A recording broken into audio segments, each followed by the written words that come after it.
Let me introduce you to Joseph Louis Lagrange, and this man continues to help us 2 centuries after his death to figure out how far off a Taylor polynomial is. Basically, what's the error? Now, just to be clear, if we knew the error, I'm going to scroll all the way down. If we knew the error, we could find the actual value of the function at a specific value. We're not finding the error, we're bounding it. And there's more down here, but we'll get to that in a minute. I'm getting ahead of myself. Let me kind of show you what we're talking about. You know that an approximation, a Taylor polynomial, is indeed an approximation like this. This is the sine graph. The blue one is the sine graph. And what you see in red is, and I'll show you what it is. Here's y equals. And it is a 5th degree Taylor polynomial that approximates sine. Well, it does a really good job around here, maybe around from here to here. But beyond that, things really fall apart. So Lagrange, let me pronounce it correctly, came up with a brilliant way to figure out how much error we have. Not exactly, but it is an approximation. Okay, let's define a few things. It might seem overwhelming at first, but just bear with me. F is a function.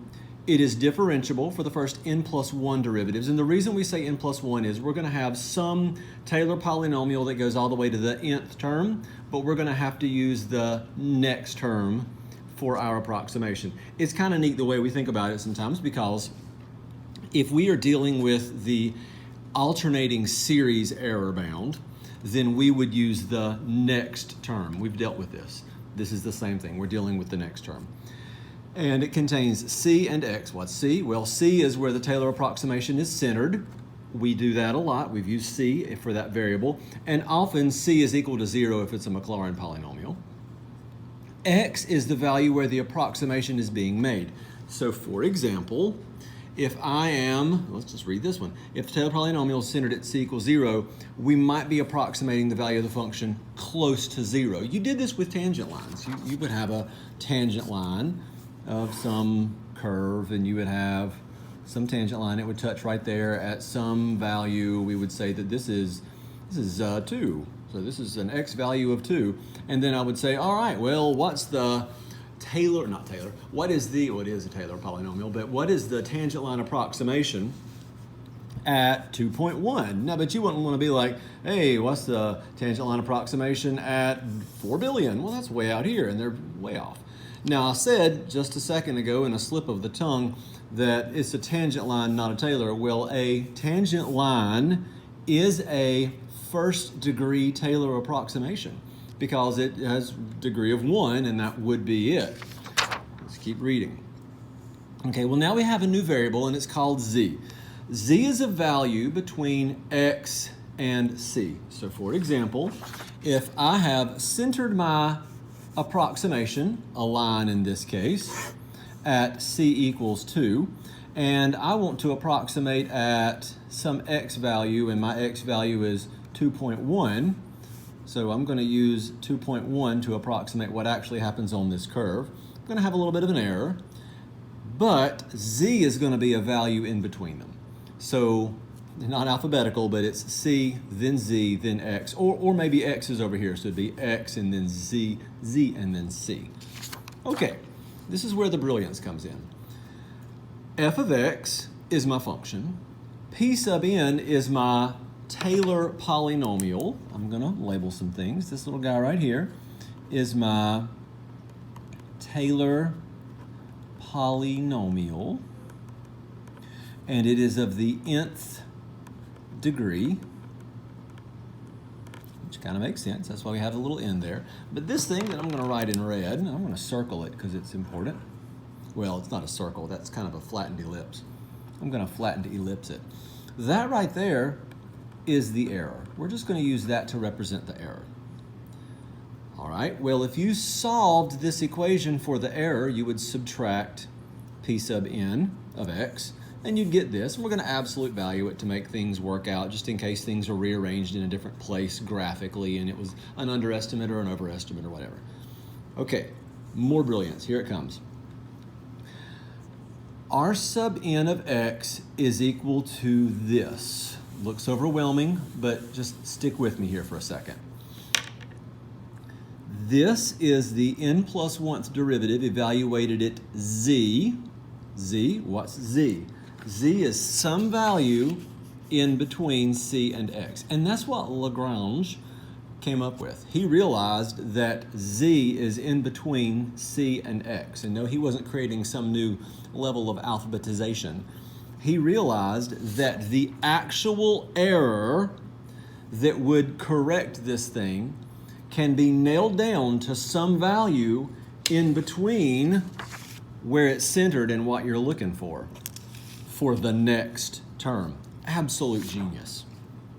So z in between the center and your approximation, evaluated at the next derivative, and then the rest of this looks like a regular Taylor polynomial. And so we have x minus c to the n plus 1 over n plus 1 factorial. This is the general form of a Taylor polynomial. So this represents the remainder of the additional terms where z is the x value at which the error would be 0. So z is the ideal. Okay? Z is the ideal. So here's what we're really going to do. We're going to take this idea and go one step further with this official box of amazingness. The Lagrange error bound is this, which when we take this and kind of rearrange it a little bit, we'll put this in the numerator, we'll put that in the denominator because that's where it already was. And we're going to absolute value some things because we're creating an error bound. So we're saying, oh, it's in this range right here. And we are going to figure out the worst case scenario for this guy right here, up in the numerator. The n plus 1th derivative evaluated at what would be ideal. So what we're going to do is find the maximum, I'm going to word this just right, the maximum thing that the next derivative could be in that interval. I'm going to write that down. This is the maximum of the next derivative in the interval containing c and x. Now, I was reluctant not to put from c to x. It might be from x to c, from x to c if we're approximating something on this side, right? But it's going to be the interval containing both c and x. All right, feels overwhelming. I realize that. Lagrange can do that to you. So let me just back up, read a couple more things, and we're going to kind of put this in graphical form before we get into any examples. A polynomial can be approximated, but the approximation is off by some error. That error, when rearranging this formula, can be f of x minus the polynomial. Okay? Absolute value, correct some sign issues. This error is the next term evaluated at some value z. Lagrange came up with the letter z. He didn't invent it, but he perfected it because he said that there is a value of z in between, that if I plug z, which apparently has a decimal after it, if I plug in a z into this, it would automatically fix it. The error would be 0. I have no way of knowing what z is. If I knew what z was, I'd fix it. If I knew the error, I could find the actual value of the function and not some approximation. But I don't know it. So what I do is estimate the error by finding worst case scenario. What is the biggest thing that this could be?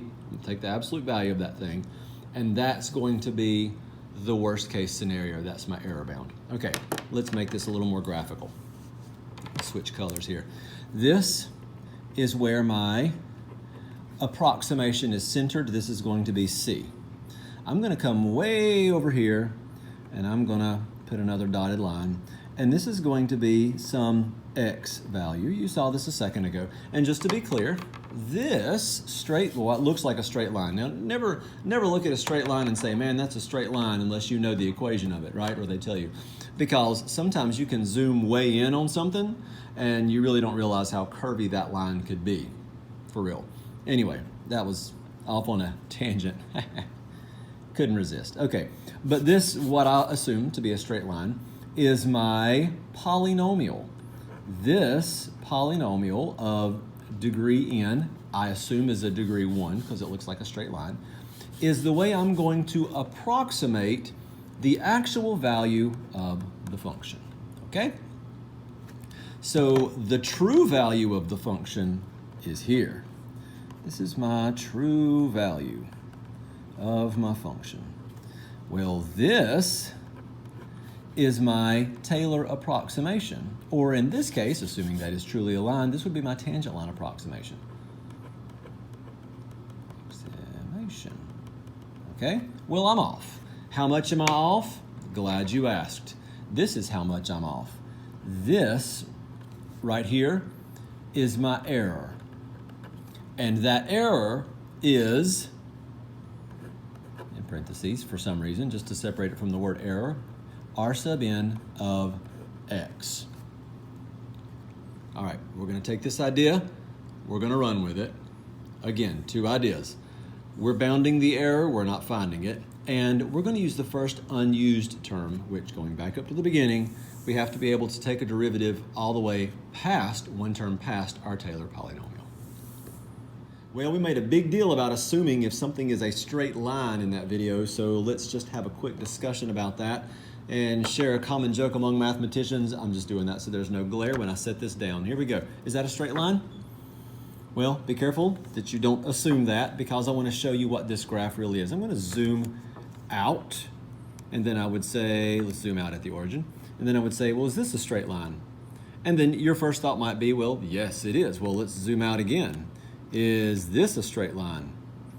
And then your next thought might be, well, yes, it is. And how long are we going to do this? Let's see. Zoom out again.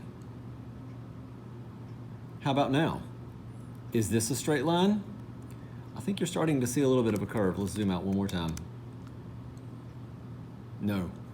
This is the graph of sine. All right.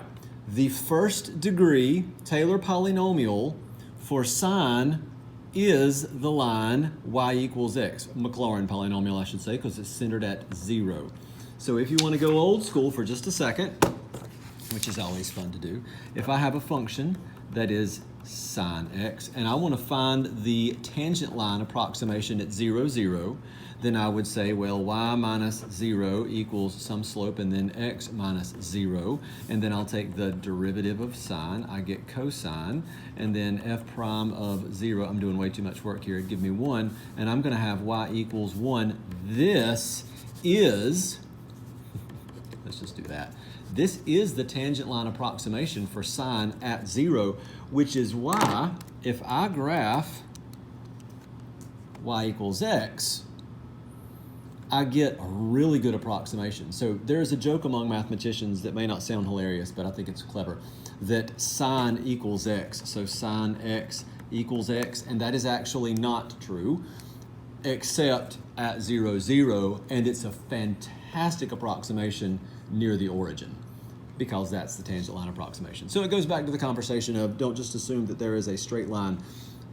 I did in that video, but not always a safe assumption. I did for the sake of argument.